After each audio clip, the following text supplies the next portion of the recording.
الحمد لله نحمده ونستعينه ونستغفره ونعوذ بالله من شرور أنفسنا ومن سيئات أعمالنا من يهده الله فلا مضل له ومن يضلله فلا هادي له أشهد أن لا إله إلا الله وحده لا شريك له وأشهد أن محمدًا عبده ورسوله أما بعد أعوذ بالله السميع العليم من الشيطان الرجيم بسم الله الرحمن الرحيم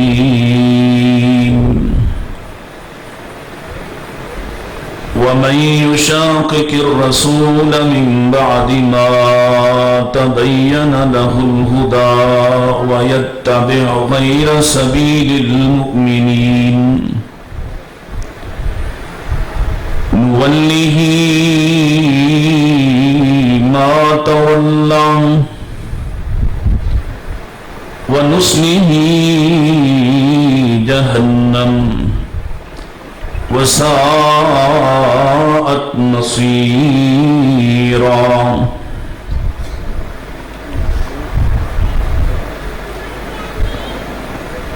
إن أحسن الحديث كتاب الله وخير الهدي هدي محمد صلى الله عليه وسلم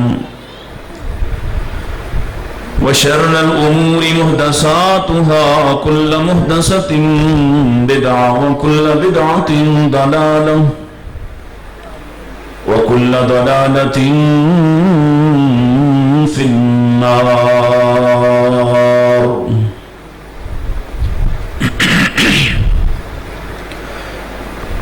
حمد و ثنا، تعریفات، تسبیحات، تحلیلات و تکبیرات اس خالق ارض و سما کے لیے جو اس ساری کائنات کا اکیلا خالق و مالک ہے، جو آسمان کو بنانے والا ہے، جس نے زمین کو پھیلایا ہے، اس میں راستے چلائے ہیں، جس نے اس زمین میں قیامت تک کے آنے والے تمام انسانوں کے لیے ان کی ضروریات کے خزانوں کو جمع کیا ہے، اور جس کا نظام انتہائی مضبوط ہے اور کبھی بھی کسی نقص اور کمزوری کا شکار نہیں ہوگا،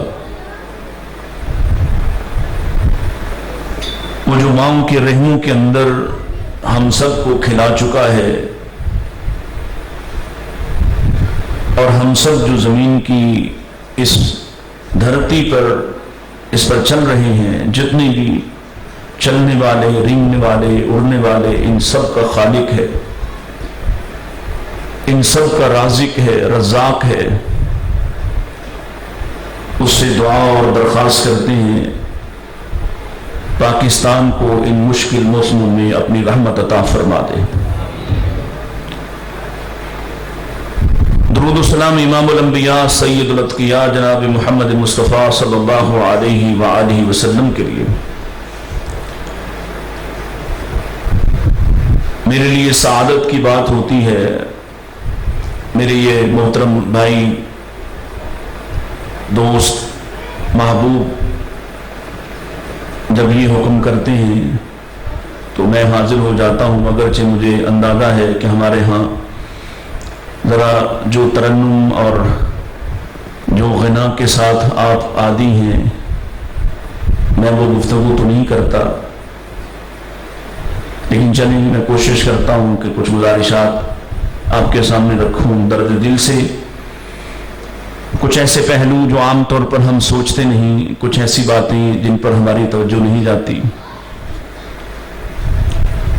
تو میری درخواست ہوگی کہ آپ انتہائی انہماک سے، توجہ سے اس وقت میں میری طرف اپنے کان بھی رکھیں، اپنا چہرہ بھی اس طرف کیجیے.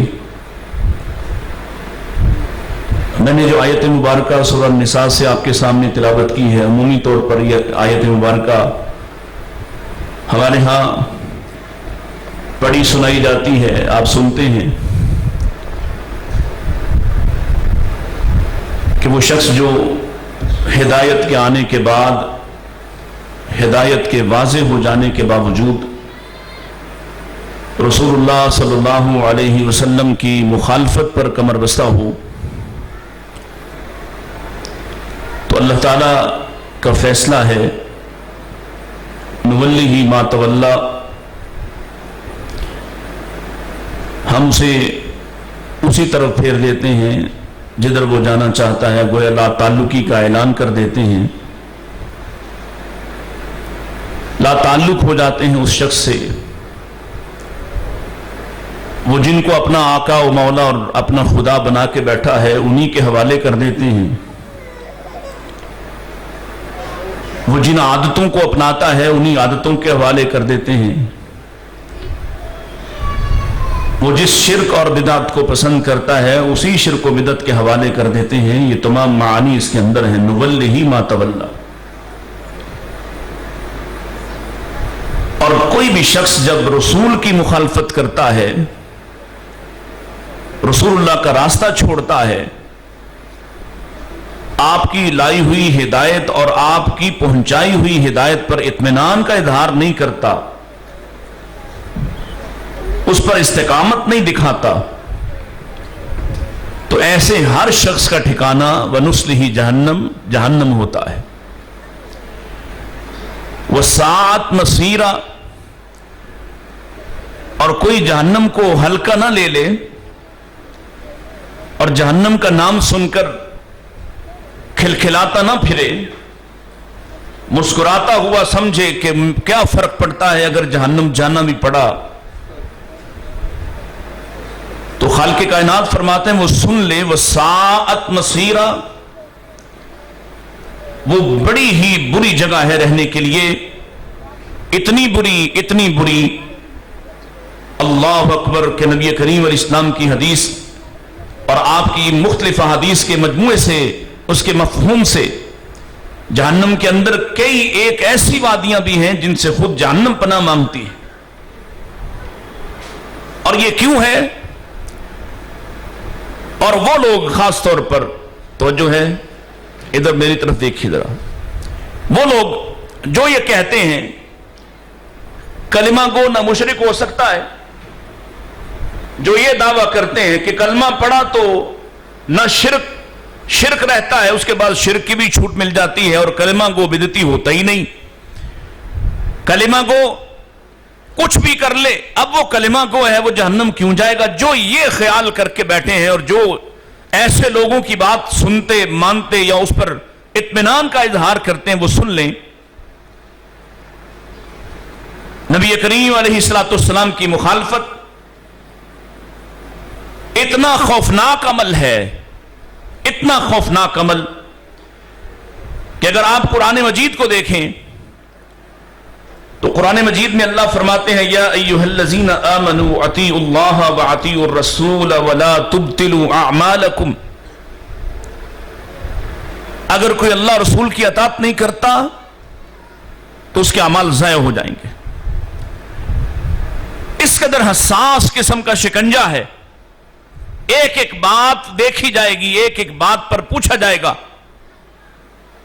کلمہ پڑھنے کے بعد، دین اسلام قبول کرنے کے بعد یا مسلمانوں کے گھر پیدا ہونے کے بعد یہ چھوٹ نہیں مل جائے گی کہ یہ جہنم نہیں جائے گا۔ یہ آیت ثابت کر رہی ہے رسول ماننے کے بعد، ایک ہے رسول مانتا ہی نہیں، رسول نہ مانے اس کے لیے الگ پیمانہ ہے،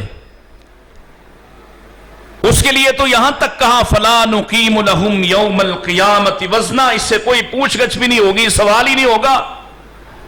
وَامْتَازُوا الْيَوْمَ أَيُّهَا الْمُجْرِمِينَ کا پہلا جملہ اور کلمہ اور اعلان کرنے کے بعد ان سب کو یہ ان کے چہرے پہچانے جائیں گے۔ قرآن کہتا ہے ان کے چہرے سیاہ پڑے ہوں گے اور یہ ہانک کر دکیل کر ان کو جہنم میں پھینک دیا جائے گا۔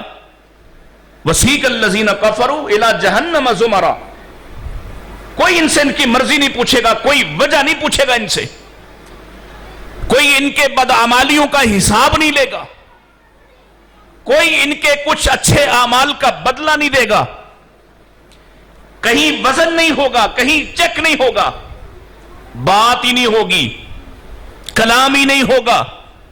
سن لیجئے، یہ بے حساب بے سوال جہنم میں پھینکے جائیں گے۔ سوال کن سے ہے؟ جو ایمان لائے۔ سوال ان سے جو کسی بھی نبی پر ایمان لائے، اپنے اپنے زمانوں میں جنہوں نے نبیوں کو مانا، اور سب سے طویل زمانہ اس اعتبار سے کہ آپ اس دنیا سے جا چکے۔ بعض نبیوں کا زمانہ بڑا طویل، لیکن ان کی موجودگی میں، ان کی موجودگی کے بعد زمانہ ختم، نیا نبی آ گیا۔ یہ وہ نبی ہیں جن کے بعد، جن کے جانے کے بعد بھی کوئی قیامت تک دوسرا اور کوئی اور نبی نہیں آئے گا۔ ان کا زمانہ اس اعتبار سے سب سے طویل تر ہے۔ آپ کی شریعت اس کو ماننے والا، آپ کی نبوت اس کو ماننے والا، آپ کو نبی جاننے اور ماننے والا، یہ جب مخالفت کرتا ہے اور اس بات کے بعد مخالفت کرتا ہے کہ ہدایت اس کے سامنے واضح ہو چکی، بینات آ چکی، محمد رسول اللہ صلی اللہ علیہ وسلم ان کے سامنے اپنی زندگی کو رکھ چکے، اور کس قدر تفصیل کے ساتھ رکھ چکے۔ کوئی ایک پہلو آپ میں سے کوئی آ کے اٹھ کے کہے، کوئی ایک پہلو جس کے بارے وہ خیال کرتا ہے کہ یہ اللہ کے رسول کی تعلیم اس پر نہیں ہے۔ میں بھی موجود ہوں اور مجھ سے پہلے برادری اکبر بھی موجود ہیں، مفتی صاحب بھی موجود ہیں۔ کوئی ایک سوال، زندگی کا کوئی ایک پہلو، جینے کا کوئی ایک ڈھنگ، کوئی ایک طریقہ، کوئی ایک معاملہ ایسا بتائیے پوری زندگی میں سے جس کے بارے میں رسول اللہ کی تعلیم نہ موجود ہو۔ یہاں تک کہ اللہ کے رسول تھوکنے کے طریقے بیان کر کے گئے۔ آپ کو شاید اس بات کی سمجھ نہیں آئی، اللہ کے رسول تھوکنے کا طریقہ بیان کر کے گئے۔ آپ اندازہ لگا رہے ہیں کیسے تھوکنا ہے، کس طرف تھوکنا ہے۔ اللہ کے رسول لباس پہننے کے طریقے سکھا کر گئے، کیسے پہننا ہے، کون سا لباس پہننا ہے، مرد کے لیے لباس کیا ہوگا، عورت کا لباس کیا ہوگا، سونا کیسے، جاگنا کیسے۔ اچھا، بڑی لیوریج لیتے ہیں اور بڑی آسانی محسوس کرتے ہیں، کوئی الٹا سو رہا ہے، کوئی سیدھا سو رہا ہے، کوئی کسی طریقے سے سو رہا ہے، اور سمجھ رہے ہیں کہ اس سے کیا فرق پڑتا ہے۔ نبی پاک علیہ السلام کی حیثیت کو سمجھ نہیں رہا، آپ کی لائی ہوئی ہدایت کو مان نہیں رہا۔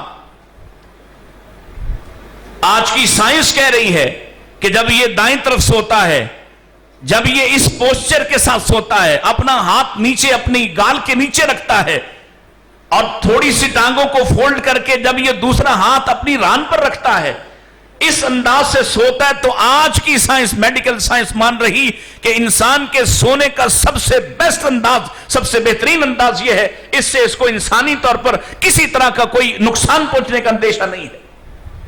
لیکن مسلمان ہے، وہ سمجھ رہا ہے کہ مخالفت تو صرف عقیدے میں ہوتی ہے، اور ہم اہل حدیث بھی دوسروں پر یہ آیت فٹ کرتے ہیں جو عقیدے میں اختلاف کرتا ہے، کرتے ہیں نا، جو عبادت میں اختلاف کرتا ہے، جو رفع الیدین نہ کرے، ہم اس پر یہ آیت لگاتے ہیں۔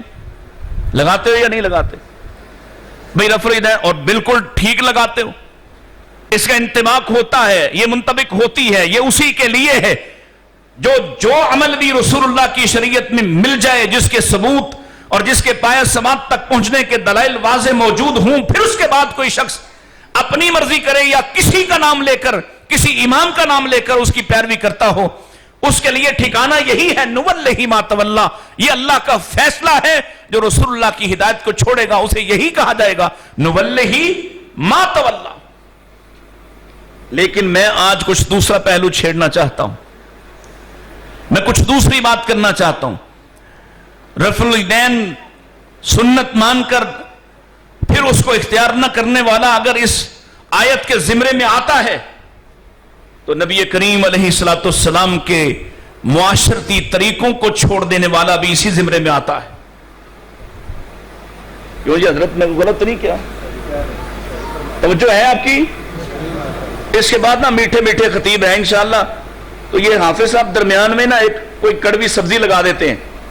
توجہ کیجئے, آپ دوسروں کے بارے یہ سوچتے ہیں اور سوچنے کا معاملہ درست ہے, مان لیا کہ جو شخص اللہ کے بارے میں عقائد میں اختلاف کرے, پیارے رسول کی حدیث اور وضاحتوں کے بعد, اللہ کے نبی نے فرمایا اللہ کہاں ہے؟ بولو ہاں, بڑی مشکل ہے, ایک آدھ آواز نکلی, اللہ کہاں ہے؟ یہ عقیدہ ہے, سن لو, اللہ کہاں ہے؟ ان بچوں کو سکھاؤ اللہ کہاں ہے, یہ عقیدہ ہے. جنہوں نے ہر جگہ پہنچایا, ہر جگہ مانا, ہر جگہ بنایا, اپنی مرضی کا ایک عقیدہ بنایا جس کے دلائل قرآن و سنہ میں نہیں, اس پر ہم لگائیں گے کہ یہ نولی ہی ما تولا میں آئے گا. پیارے نبی علیہ السلام نے فرمایا صلو کما رأیتمونی, یہ تو یاد ہونی چاہیے نا, اور یاد ہوگی میرا خیال ہے. صلو کما رأیتمونی اصلی, نماز ایسے پڑھو جیسے مجھے پڑھتا ہوا, بولو تو صحیح, جیسے مجھے پڑھتا ہوا. دیکھنے والوں نے دیکھا اللہ کے رسول کھڑے کیسے ہوئے, انہوں نے بیان کیا. آپ نے ہاتھ کہاں باندھے, انہوں نے بیان کیا. آپ نے پہلی دفعہ اپنے ہاتھوں کو اٹھایا, رفع الیدین کیا, کہاں تک کیا, انہوں نے بیان کیا. پھر رکوع میں گئے, رکوع میں جانے سے پہلے رفع الیدین کیا, انہوں نے دیکھا اور بیان کیا. رکوع میں آپ نے گھٹنوں کو کس حالت میں رکھا, ان گھٹنوں کو کیسے پکڑا, بیان کرنے والوں نے دیکھا اور بیان کیا. اللہ کے نبی کیسے سیدھے ہو کر سمی اللہ لمن حمدہ کہتے, انہوں نے دیکھا, بیان کیا. اس کے بعد انہوں نے ربنا لک الحمد اور حمدن کثیرن طیبا مبارکن کیسے کیسے آیا, انہوں نے بیان کیا. انہوں نے اللہ کے رسول کے سجدوں کو بیان کیا, آپ کی تشہد کو بیان کیا, آپ کے الفاظ کو نقل کیا. ہم تک پہنچا, دلیل کے ساتھ, تواتر کے ساتھ پہنچا. ہم نے مانا. جن نے راستے میں اماموں کو کھڑا کر کے نماز میں سے اپنی مرضی کی چیزیں نکال کر نئے طریقوں کو رائج کیا, نولی ہی ما تولا, یہاں تک تو ٹھیک ہے, کیونکہ یہاں تک فتویٰ دوسرے پر لگتا ہے, لہذا یہاں تک اجازت, یہاں تک میں بھی خوش, میرا عالم, میرا مبلغ اور دائی بھی خوش. اور اس سے آگے پیارے رسول, میں یہ نوجوانوں سے پوچھنے لگا, پیارے رسول علیہ السلام کو لمبی قمیص پہننا پسند تھی, پتا ہے آپ کو؟ پتا ہے اللہ کے رسول علیہ السلام کیسا لباس پہنتے تھے؟ اور یہ لباس صرف یہ نہیں تھا کہ آپ کی پسند ہے تو صرف پسند تک رہے گا, اللہ کو بھی وہی پسند ہے جو اللہ کے نبی علیہ السلام کو پسند ہے. پیارے رسول علیہ السلام نے کچھ باتوں کے حوالے سے منع فرمایا. چلو جہاں تک اختیاری سنتیں ہیں, ہم بھی مانتے ہیں کہ یہ اختیاری ہیں, لباس کے حوالے سے اختیاری چیزیں بے شمار ہیں, کھانے پینے کے حوالے سے اختیاری چیزیں ہیں. لیکن جہاں آپ نے حکم دے دیا, آپ نے فرمایا یہ کرو, اس کے بعد کوئی نہیں کرتا, کیا خیال ہے اس پر یہ آیت لگے گی کہ نہیں لگے گی؟ اللہ خود بیان کرتا ہے وَمَا آتَاكُمُ الرَّسُولُ فَخُذُوهُ وَمَا نَهَاكُمْ عَنْهُ فَانْتَهُوا, جو میرا رسول دیتا اسے لے لو, اور جس سے منع کرتا ہے اسے. اچھا میں کچھ ایسی باتیں اگر آپ کو بیان کر دوں کہ اللہ کے رسول نے کس کس بات سے منع کیا تو رک جائیں گے جی؟ اور اس خیال سے کہ رسول اللہ نے کسی کام سے روکا ہو آدمی نہ رکے, آپ نے کوئی فیصلہ کیا ہو آدمی تسلیم نہ کرے, آپ نے کسی کام کا حکم دیا ہو اور وہ نہ کیا جائے. یہ ہمارے بھائی آپ سے وعدے لیتے رہتے ہیں علماء, اور پھر کیمرہ مین کیمرہ گھماتا ہے, کچھ لوگ ہاتھ اٹھاتے ہیں, پہ داڑھی رکھو. کتنی احادیث ہیں, رسول اللہ نے فرمایا اس کو رکھو, اس کو چھوڑ دو, اس کو معاف کر دو, اس کو لٹکا دو, لمبا کرو. کتنے الفاظ ہیں, اس کے باوجود لوگ نہیں رکھتے, اور یہ رعایت محسوس کرتے ہیں کہ خیر ہے یہ تو مولوی کا ہی کام ہے, اس نے تھوڑی دیر کہنا ہے اس کے بعد چلے جانا ہے. میں آپ سے سوال کر رہا ہوں کہ یہ قول اگر مولوی کا ہوتا تو چھوڑ دیا جاتا, اور اگر یہ قول اس نے رسول اللہ کا کہہ کر اور اللہ کے رسول سے ثابت کر کے سنایا ہے, پھر تم کیسے چھوڑ دیتے ہو؟ پھر تم اپنے مرضی کے چہرے کیسے بناتے ہو؟ اور پھر یہ آیت کیوں تمہارے دل و دماغ پر دستک نہیں دیتی؟ وَمَن يُشَاقِقِ الرَّسُولَ مِن بَعْدِ مَا تَبَيَّنَ لَهُ الْهُدَى وَيَتَّبِعْ غَيْرَ سَبِيلِ الْمُؤْمِنِينَ نُوَلِّهِ مَا تَوَلَّى. اللہ نے اعلان تعلق ہی کر دیا ہے. چلو یہ زیادہ سخت ہو گئی ہے بات, کچھ اور عرض کرتے ہیں. اب اس سے بڑھ کر اللہ کے رسول نے اگر کچھ باتوں پہ لعنت ہی کر دی ہو, رسول اللہ فرمائے لعن اللہ, یا یہ فرمائے لعن رسول اللہ. صحابی بیان کرتا ہے آپ سے کہ اللہ کے رسول نے لعنت فرمائی. اللہ کے نبی علیہ السلام کی براہ راست حدیث ملتی ہے کہ اللہ نے لعنت فرمائی. کیا میں رک گیا, کیا میں باز آ گیا اور میں نے یہ سوچا کہ یہ باتیں میرے خلاف بھی اتنی ہی خوفناک کہ اگر کوئی رفع الیدین نہ کرنے والا ضد کرتا ہے, نبی کی بات ماننے کا اعتراف نہیں کرتا, تو میں بھی سال کے 52 خطبات سن جاتا ہوں اور رسول اللہ صلی اللہ علیہ وسلم کے احکام اور فرامین اور آپ کی سنتوں کو سن سن کر یاد بھی ہو جاتی ہیں, پھر بھی قبول کرنے کو تیار. مجھے بتاؤ جن سے اللہ کے رسول نے اعلان لا تعلق ہی کر دیا. مثلا کئی احادیث ہیں نا جس کے بارے میں آپ صحابہ آپ کے سامنے علماء پڑھتے ہیں, لیس منی او لیس منا فلیس منا, وہ ہم میں سے نہیں, وہ میرا نہیں. جن کاموں پر اللہ کے رسول فرما دیں کہ یہ کام کرنے والا ہمارا نہیں, اس پر آدمی کو چونکنا چاہیے کہ نہیں چونکنا چاہیے؟ رک جانا چاہیے کہ نہیں رکنا چاہیے؟ جن کاموں پر اللہ کے رسول کی لعنت ہو, جن کاموں کے کرنے پر اللہ کے رسول نے منع کیا, جن کاموں کے کرنے پر اللہ کے رسول علیہ السلام نے فرمایا کہ میرا نہیں, جن کاموں کے کرنے پر پیارے نبی علیہ السلام فرما گئے کہ میں اس کی سفارش نہیں کروں گا, کیا مجھے یہ پوچھنے چاہیے تھے اپنے خطیب سے؟ مجھے جاننے کی کوشش کرنا چاہیے تھی یا نہیں کرنا چاہیے تھی؟ لو پہلی بات سنو, نبی کریم علیہ السلام فرماتے ہیں کچھ لوگوں کے بارے میں آپ نے فیصلہ کر دیا یہ جنت جا ہی نہیں سکتے, یہ داخل ہی نہیں ہوں گے.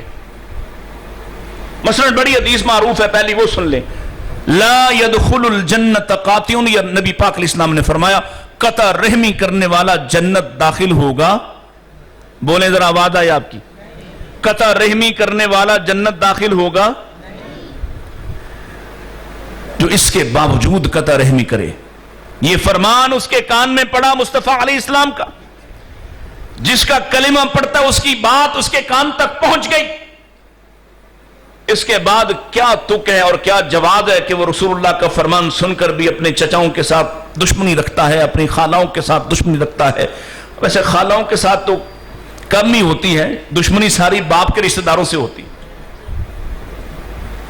دشمنی باپ کے رشتہ داروں سے جن کا حق فائق اور پہلے ہے. مفتی صاحب تشریف فرمائے ہیں, اگر کسی لڑکی کا باپ فوت ہو جائے تو اس کا ولی کون ہوگا اس کے بعد؟ ماموں یا چچا؟ بولو بولو ذرا آواز آئے.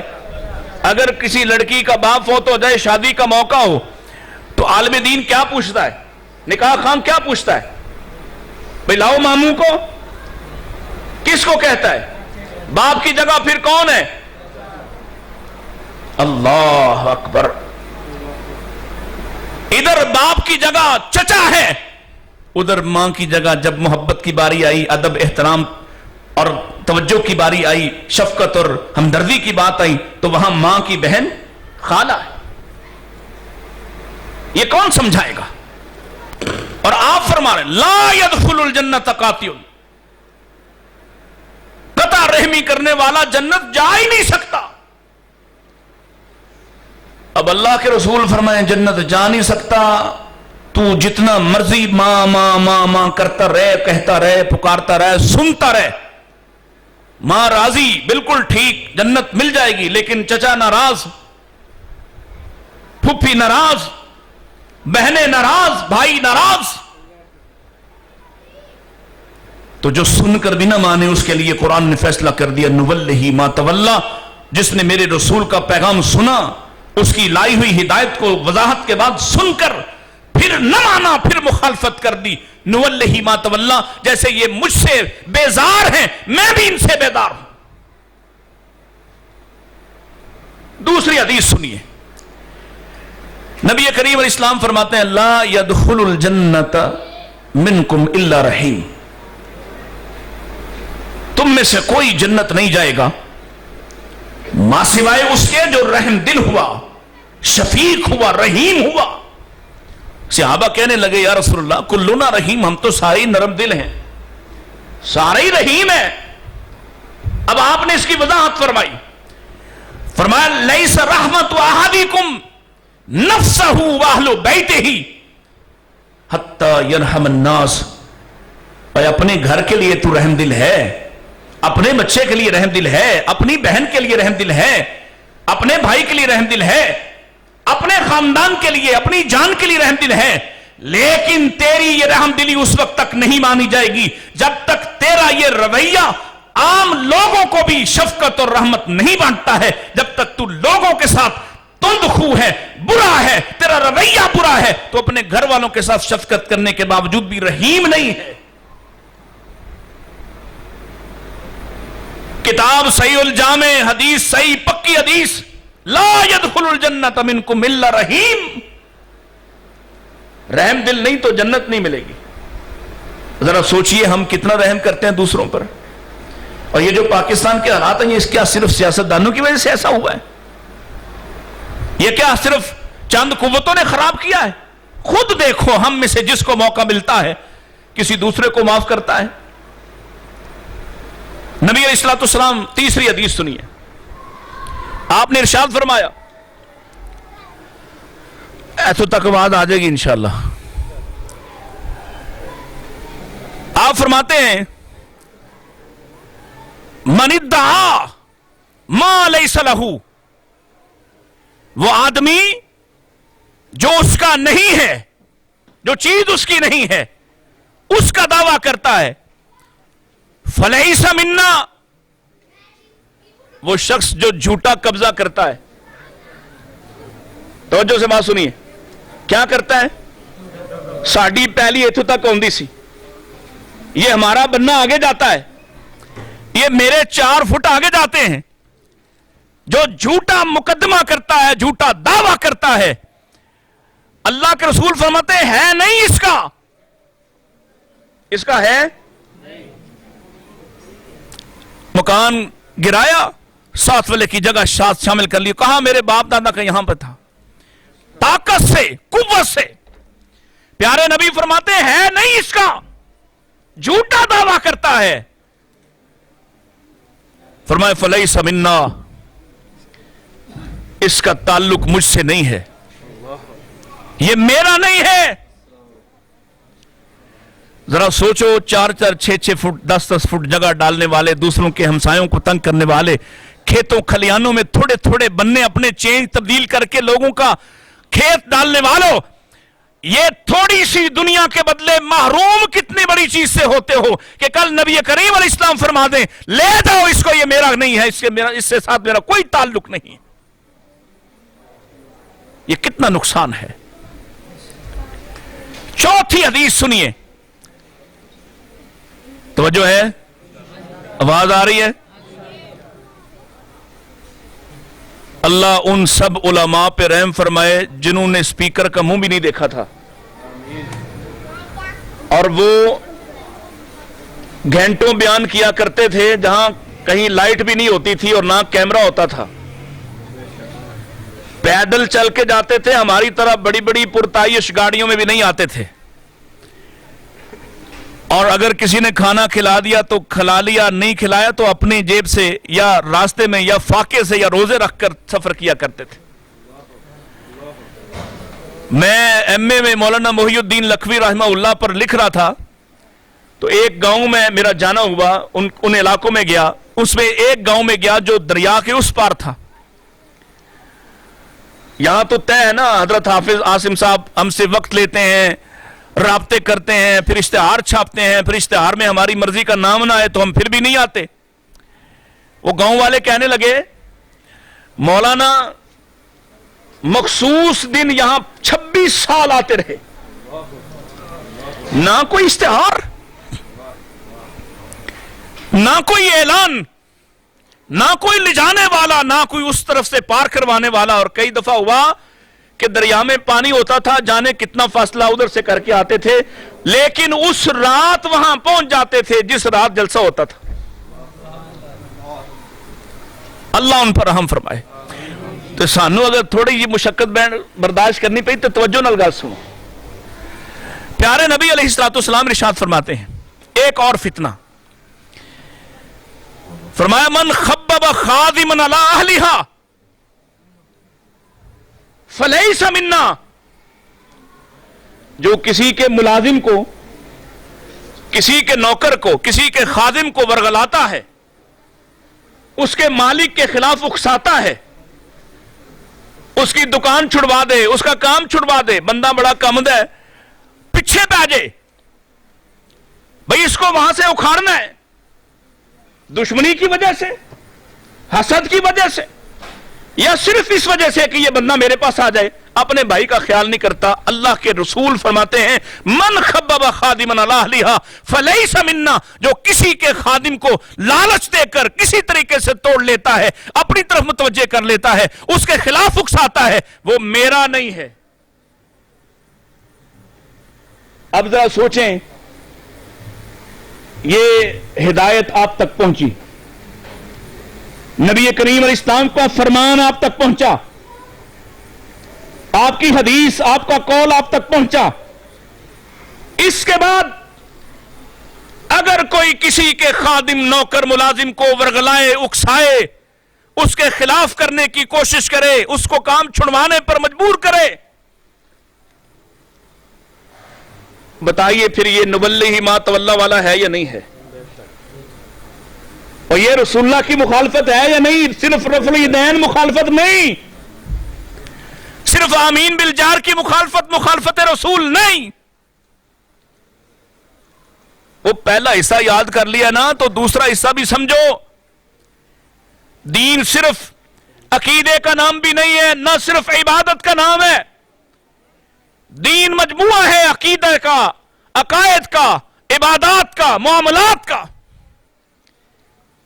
امام بخاری نے رحمہ اللہ تعالی، صحیح بخاری کا نام سنا ہوا ہے نا، وہ لمبا نام رکھا، الجامع الصحیح المسند، اور آخر میں کیا لکھا ہے؟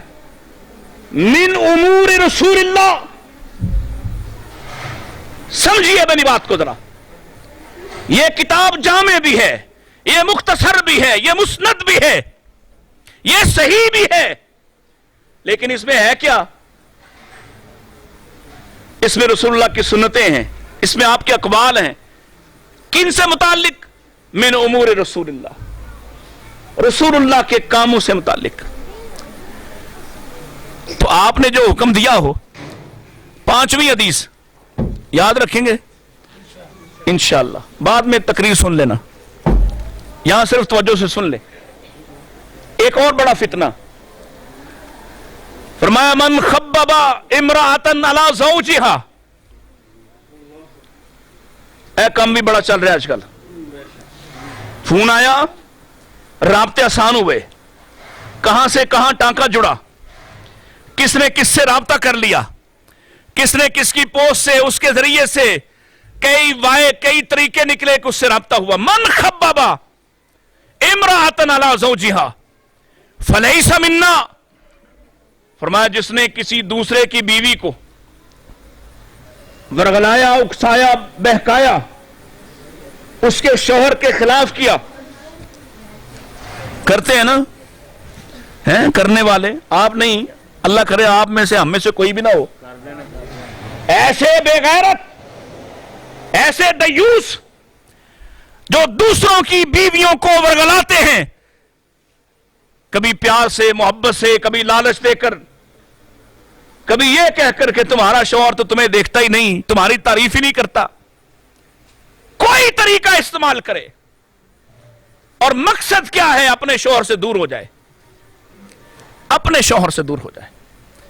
میرے نبی فرماتے ہیں جس نے کسی دوسرے کی بیوی کو ورغلایا، اکسایا، بہکایا، خراب کیا، اس کے دل میں نفرت ڈالی اس کے شوہر کی، فلیس منا، یہ میرا، یہ ہمارا، یہ اس امت کا۔ بتاؤ بلا کل نبی پاک کے پاس جائیں، خیال و دل میں کہ عقیدہ ہے پاس، خیال و دل میں کہ نمازیں بڑی صحیح پڑھی تھیں، لیکن اعمال میں اتنی بڑی کوتاہیاں، اتنے بڑے لیکیجز ہوں، اللہ کے سامنے پہنچے ہوں، توقع یہ ہو رسول اللہ کی سفارش ملے گی، تمنا کرتے ہوں کہ اللہ کے رسول ہمیں پہچان لے، اپنا کہہ دیں، لیکن وہاں سے فیصلہ ہو فلیس منا، لے جاؤ اس بے غیرت کو، یہ میرا، اس کے ساتھ میرا کوئی تعلق۔ یہ خوفناک بات ہے، یہ خوفناک بات ہے۔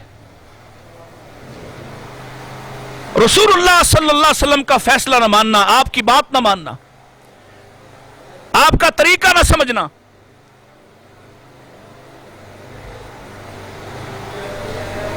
چھٹی حدیث سمجھیے،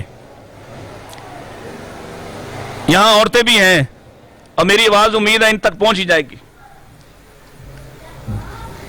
فرمایا ایوم امرأۃ سألت زوجہا طلاقا ما بأس بہ، وہ عورت، اب ذرا دیکھیں کہ کتنی عورتیں یہ کام کرتی ہیں جو اپنے شوہر سے بار بار بغیر کسی وجہ کے طلاق مانگتی ہے، بار بار اسے مجبور کرتی۔ ذرا سی بات ہوئی، ذرا سا گھر میں جھگڑا ہوا، دو مجھے طلاق، معمولی سی بات ہو گئی، دو مجھے طلاق۔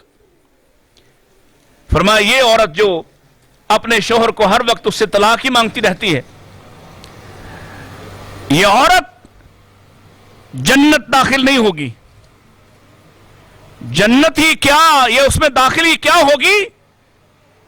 ولا یجدنا ریحتن رائحت الجنہ، اس کو تو جنت کی خوشبو بھی نہیں آئے گی۔ یعنی ایسی بدبخت عورت ہے جس کو جنت کی خوشبو بھی نہیں آئے گی۔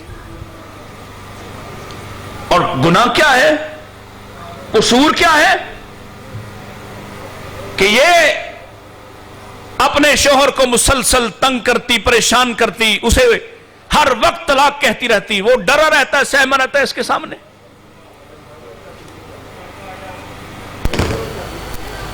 ساتویں حدیث، توجہ کیجئے، باتیں بند کریں، یہ چل جائے گا سب کچھ، کوئی بات نہیں، ادھر دیکھیے میری طرف۔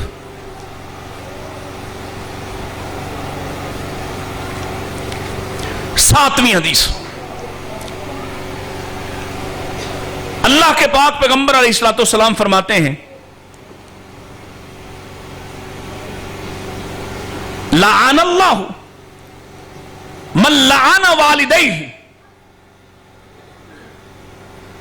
تو جو ہے اللہ کے نبی کیا فرماتے ہیں؟ اللہ کی لعنت ہو اس شخص پر جو اپنے والدین کو لعنت کرتا ہے۔ اب آپ کہیں گے کہ وہ کون ہے؟ ایسے بدبخت ہیں اور اب تو شاید بڑھتے جا رہے ہیں۔ ابھی پچھلے دنوں آپ نے دیکھا ایک آدمی پاک پتن سے چہرے پہ داڑھی سجائی ہوئی اور اس قدر بے غیرت بے شرم بوڑھے باپ کے چہرے پر جوتوں سے مار رہا تھا۔ میرے پاس لاہور میں ایک خاتون آئی، بچہ ساتھ لائی، لڑکا کبھی کبھی جمعہ پڑھتا تھا، کہنے لگی اس کو سمجھائیں۔ میں نے کہا جی کیا سمجھانا ہے؟ خاتون دیندار، کہتی مجھے گالیاں دیتا ہے، ذرا سی بات پر کسی کام سے منع کروں مجھے ماں بہن کی گالیاں دیتا ہے. سن لیجئے میرے نبی فرما گئے لعن اللہ من لعن لوالدیہ، وہ آدمی ملعون ہے، لعنت زدہ ہے، اللہ کی لعنت اس پر برستی ہے جو والدین کو گالی دیتا ہے، ان کو لعنت کرتا ہے. تو جو اللہ کی طرف سے اللہ کی لعنت کا مستحق اور مستوجب ہوگا، بتاؤ وہ اس پیغام کے سننے کے بعد جب اس کی مخالفت کرے گا تو یہ نولی ما تولا والا ہے یا نہیں ہے؟ سنت کا یہ پہلو بھی آپ کے سامنے ہو، پیغام ہدایت کا یہ حصہ بھی آپ کے سامنے ہو. 8ویں حدیث پیارے نبی علیہ الصلوۃ والسلام، آج اللہ نے بھی سود حرام کیا، رسول اللہ نے بھی اپنے الفاظ کے ساتھ اس کی مذمت بیان فرمائی، اور مذمت بیان کرتے ہوئے پیارے نبی نے فرمایا اس کے 100 درجے ہیں سود کے، سود کی ہلاکت کے، اس کی تباہی کے 100 درجے ہیں. اور آخری درجہ اس جرم عظیم کا یہ ہے کہ کوئی شخص اپنی ماں سے، اپنی حقیقی ماں سے بدکاری کرتا ہو. ویسے تو اس حدیث کے بعد بھی بتائیں وہ حوصلہ کہاں سے آتا ہے جو سود لینے پر اور سود دینے پر آپ کو اکسا دیتا ہے. اور آج جب حالات تھوڑے تنگ ہوئے، اور بہانہ کیا ہے؟ وہ جی میرے پاس اے سی نہیں ہے اس لیے میں اے سی لینے کے لیے سود لے رہا ہوں. کوئی بات نہیں ہے. یہاں کی تھوڑی دیر کی یہ تعیش اور سودا کتنا خوفناک ہے کہ ایک طرف قرآن کہتا ہے اللہ رسول کے ساتھ جنگ ہے، اور پھر اس کا حصے دار بننا.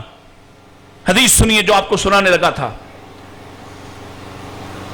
فرمایا لعن رسول اللہ آکل الربا وموکلہ وکاتبہ وشاہدیہ.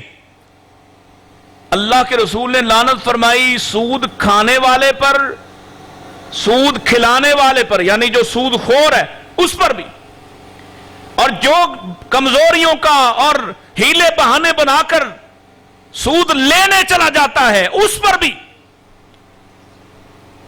جو سود کی کتابت کرتا لکھتا ہے اس پر بھی، اور جو ان کی گواہی کے طور پر وہ کہنا نا لے کے گواہ کوئی گواہی دیتا ہے سود کی گواہی دینے والے پر بھی اللہ کے رسول نے لعنت فرمائی. اب آپ بتائیے جب اتنی واضح باتیں موجود ہوں،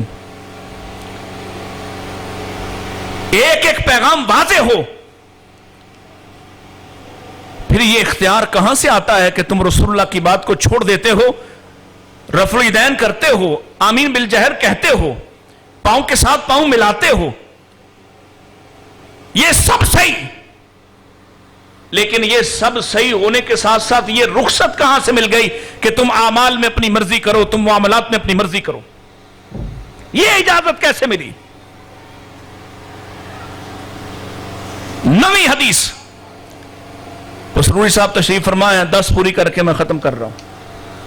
ویسے تو میں کوئی 15-20 بیان کرنے کا ارادہ رکھتا ہوں.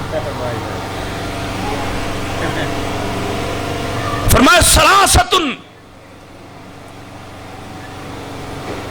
لا یکلمہم اللہ یوم القیامہ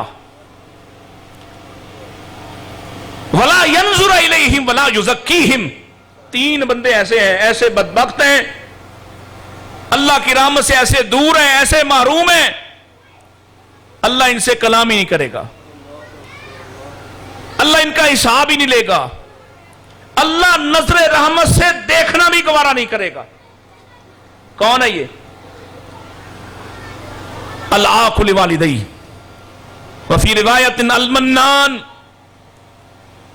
ماں باپ کو برا بلا کہنے والا، ان کو توڑنے والا. اور دوسری روایت میں فرمایا منان. یہ منان کون ہوتا ہے؟ جو احسان کر بیٹھتا ہے کسی پر نیکی کر لیتا ہے اور پھر بار بار اس کا جینا آرام کر دیتا ہے، جہاں 4 بندے دیکھتا ہے وہیں بیان کرتا ہے کہ اس کو میں نے کیا، یہ اس کے بچے کا داخلہ میں نے کیا ہے، یہ اس کی فیس میں نے دی ہے، یہ اس کو کپڑے میں نے دیے ہیں، جہاں موقع ملتا ہے اس کو شرمندہ کرتا ہے۔ یہ بات کتنی زیادہ عام ہے، کتنی تکلیف دہ ہے۔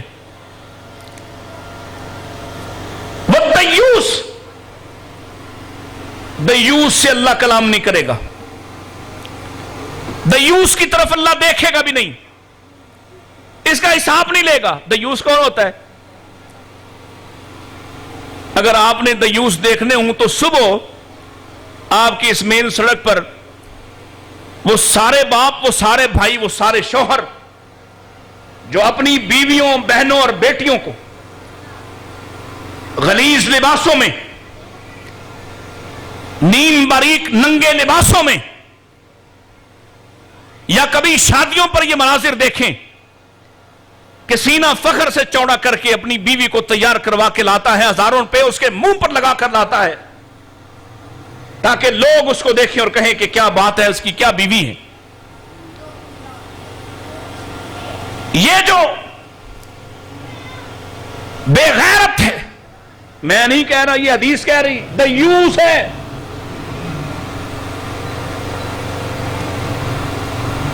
بیٹیوں کے لباس پر کہتا ہے کہ کوئی بات نہیں، آج کا ماحول یہ تقاضا کرتا ہے۔ سن لیجئے، اگر آپ کو ماحول کی فکر ہے، آخرت کی فکر نہیں، تو میرے نبی کا فرمان سن لیجئے کہ دیوس سے اللہ کلام نہیں کرے گا۔ جو یہاں غیرت نہیں دکھاتا، یہاں جرأت سے زندگی نہیں گزارتا، یہاں اپنے اختیار کو استعمال نہیں کرتا، اور تیری اولاد ہے، تیری بیوی ہے، تیری بہن ہے، اختیار میں دیا اللہ نے تیرے میں، تو یہاں پر روک اس کو کہ یہ ننگے بازو لے کر میں تمہارے باہر نہیں جانے والا، یہ میں تمہارا غلیظ بدن لوگوں کی نمائش کے طور پر نہیں لے جا سکتا، یہاں روکنا تمہارا کام ہے۔ یہاں نہیں روکتا تو حدیث کہتی ہے دیوس ہے، بے غیرت ہے، اور کسی بے غیرت کا اللہ حساب نہیں لے گا، اس کو ویسے ہی جہنم میں پھینک دیا جائے گا۔ وَرِجْلَةُ النِّسَاءِ، ہے لڑکا لیکن کان میں بالیاں ہیں، ہے لڑکا لیکن بال لڑکیوں والے ہیں، ہے لڑکا ہولیا لڑکیوں والا ہے، میک اپ کیے پھرتا ہے، کبھی ٹک ٹاک بنانے کے لیے، کبھی سنیپ چیٹ کرنے کے لیے۔ اس بے غیرت کو بھی بتا دو 1400 سال پہلے تمہارے نبی کہہ چکے، اس کی بھی اللہ شکل نہیں دیکھے گا، اس سے کلام نہیں کرے گا۔ یہ جتنا مرضی مولویوں کے پاس بیٹھتا اٹھتا پھرے، یہ جس کی مرضی ویڈیو لگاتا پھرے، سن لو جو میرے نبی کی مخالفت کرنے والا ہے، وَمَن يُشَاقِقِ الرَّسُولَ مِن بَعْدِ مَا تَبَيَّنَ لَهُ الْهُدَىٰ وَيَتَّبِعْ غَيْرَ سَبِيلِ الْمُؤْمِنِينَ نُوَلِّهِ مَا تَوَلَّىٰ وَنُصْلِهِ جَهَنَّمَ وَسَاءَتْ مَصِيرًا۔ یہ فیصلہ ہے اللہ کا۔ نہیں مان رہے تو نہ مانو، ہم اپنا کام جاری رکھیں گے، پہنچانا ہمارا کام ہے، پہنچانا۔ آپ تک اس مجلس میں پہنچ گیا، یہ باتیں آپ تک پہنچ گئیں۔ اللہ اکبر۔ 10ویں اور آخری حدیث، ان کے بارے میں بھی فرمایا ثلاثۃ لا یکلمہم اللہ یوم القیامہ ولا ینظر الیہم ولا یزکیہم، یہ بھی وہی ہیں جن سے کلام نہیں کیا جائے گا، جن کی بات سنی نہیں جائے گی، جن کی طرف دیکھا نہیں جائے گا، جن کا حساب نہیں لیا جائے گا۔ یعنی ایک وہ ہیں حساب نہ لیے جانے والے، جن کی شروع میں نے بات کی، جو کافر ہے، مشرک ہے، اس کا حساب، یہ سزا ہے، اس کی بات ہی کوئی نہیں سنی جائے گی۔ اور یہاں محدثین کہتے ہیں، مفسرین کہتے ہیں، شارحین کہتے ہیں، جس سے اللہ نے بات کر لی اس کے بخشے جانے کے امکانات روشن ہو گئے۔ جس سے اللہ نے بات کر لی، کیونکہ حدیث میں آتا ہے نا کہ اللہ اپنی چادر میں ایک کو ڈھانپ لے گا اور اس سے پوچھے گا تم نے یہ جرم کیا، وہ کہے گا اللہ مجھ سے ہو گیا، یہ کیا ہوا، یہ کیا۔ اور یہ منوا کر اللہ فرمائیں گے جاؤ جنت چلے جاؤ، میں نے دنیا میں تمہارا پردہ رکھا تھا، آج بھی کسی کے سامنے رسوا نہیں کروں گا۔ جس سے بات ہو گئی اس کی بخشش کے امکانات ہیں، اور جس سے بات ہی نہ ہو، جس سے کلام ہی نہ ہو، یہ کون ہے؟ اس حدیث میں بھی کہا المنان، ایک تو وہ پہلا جو بیان کیا جا چکا ہے، احسان کر کے جتلانے والا، باپ ہو، بھائی ہو، کوئی رشتہ دار ہو، تانے دینے والا احسان کر کے، یہ جنت میں نہیں جا سکتا۔ دوسرا وہ مدمن الخمر، اے وبا بھی اس وقت پنڈا چ بڑی عام ہوئی، شراب کے نشے میں دھت رہنے والا، چار پیسے آ گئے کیسے بھی آئے، اب اس کا اٹھنا بیٹھنا شرابیوں کے ساتھ، اور کچھ نہیں، شادی بیاہ آ گیا، رواج اور رسم، سٹیٹس کو کا حصہ، کہ اگر ہماری شادی پر، میرے بھائی کی شادی پر یا میری شادی پر میرے یاروں کو شراب نہ ملے تو بات تو نہیں بنتی نا، وہ سن لے، یہ شراب کے نشے میں دھت رہنے والا، یہ اتنا بڑا دشمن اللہ کا، یہ اتنا بڑا مخالف رسول اللہ کا، اور اس کی مخالفت اتنی خوفناک ہے، یہ نولی ما تولا کا حصہ بننے والا ہے کہ یہ پیغام اللہ کے رسول کی طرف سے آ چکا، آپ کے صحابہ نے پہنچا دیا، علماء نے سنا دیا، اس کے بعد تمہارے پاس گنجائش نہیں کہ پھر کل کہو کہ شادی ہے جی کیا کریں، ہم نے ان کی شادی پہ پیا تھا تو یہاں بھی پلانا پڑے گا۔ سن لو، جنت سے محرومی، اللہ کے کلام سے محرومی، اس کی رحمت کی نظر سے محرومی ہوگی۔ اور آخری شخص اس حدیث میں والمسبل الازار، اب یہاں بھی حافظ صاحب بڑے عذر پیش کر دیں، فرمائے جو اپنی شلوار، اپنے کپڑوں کو اپنے ٹخنوں سے نیچے رکھتا ہے نا، اس کے ساتھ بھی اللہ کلام نہیں کرے گا، اس کی بھی بات نہیں سنے گا، اس کی طرف بھی نہیں دیکھے گا۔ اچھا پھر کیا کہتے ہیں وہ جی ہم کون سا تکبر سے کرتے ہیں، یہ کیسے پتا چلے گا؟ یہ صرف ایک آدمی کے بارے میں پیارے نبی نے گواہی دی کہ تم تکبر سے نہیں کرتے۔ جب یہ بات بیان ہو رہی تھی تو ابو بکر صدیق رضی اللہ عنہ آئے اور عرض کہ اللہ کے رسول، میرا پیٹ تھوڑا نکلا ہوا ہے، اس وجہ سے میرے کپڑے تو نیچے چلے جاتے ہیں، یعنی میرا تہبند نیچے چلا جاتا ہے میرے ٹخنوں سے۔ فرمایا ابو بکر تم تکبر سے خالی ہو، تم تکبر سے نہیں کرتے ہو، یہ گواہی صرف ایک کے لیے ہے، باقی سب چاہے تکبر سے کریں یا نہ کریں حکم ماننا پڑے گا، اپنی شلوار اپنے ٹخنوں سے بلند کرنا پڑے گی، اپنے کپڑوں کو اس سے اونچا رکھنا پڑے گا۔ اگر نہ کیا یہ بات سن کر اور سمجھا کہ مولوی کا مسئلہ ہے یا سمجھا کہ نماز پڑھنے آؤ تو پھر ضروری ہے، یہ کام نہیں چلے گا۔ ماننے والے بنو، جیسے نبی پاک علیہ السلام ایسے ہی بیان فرما رہے تھے، اپنے صحابہ کے درمیان بیٹھے تھے تو سامنے سے ایک آدمی گزر رہا ہے، اس کا نام خریم اسدی ہے، اور دیکھیے اس کے کیا نصیب ہیں۔ پیارے نبی علیہ السلام نے اس کو دیکھا اور دیکھ کر تعریف کی، پہلے تعریف کی، خوبی بیان کی، خامی سے پہلے خوبی کا ذکر کیا۔ فرمایا یہ خریم آدمی بڑا اچھا ہے، اگر اس کے اندر یہ دو خامیاں نہ ہوتی۔ کون کون سی؟ ایک اس کے بال بڑے لمبے ہیں، ارطغرل سٹائل ہیں، آ گیا نا مارکیٹ میں، بال بڑے لمبے ہیں۔ دوسرا اس کا یہ کپڑا، یہ جو زمین پہ رگڑ کھا رہا ہے، اگر یہ اس کے ٹخنوں سے اوپر ہوتا، یہ دو خامیاں اگر اس کے اندر نہ ہوں تو بندہ بڑا کمال کا ہے. سنا آپ نے بھی ہے اور براہ راست سنا ہے اور سپیکر کی چیخ کے ساتھ سنا ہے کہ ہر کان میں پہنچا ہے. اور سنا اس نے بھی تھا جو گزر گیا اور کسی نے جا کر اس کو سنایا. اور میں خطیبانہ رعایت کے ساتھ یہاں کہا کرتا ہوں کہ کسی نے جا کے کہا ہوگا کہ خریم تیرے نصیب جاگے کہ پیارے مصطفیٰ نے تیرا نام لے کر کہا. آدمی بڑا کمال کا ہے, اس کے اندر دو خامیاں نہ ہوں. اور خریم نے وہ سنا. بالوں کے متعلق کے بال چھوٹے ہونے چاہیے تھے اور اپنے کپڑے کے بارے یہ اظہار اوپر ہونا چاہیے تھا.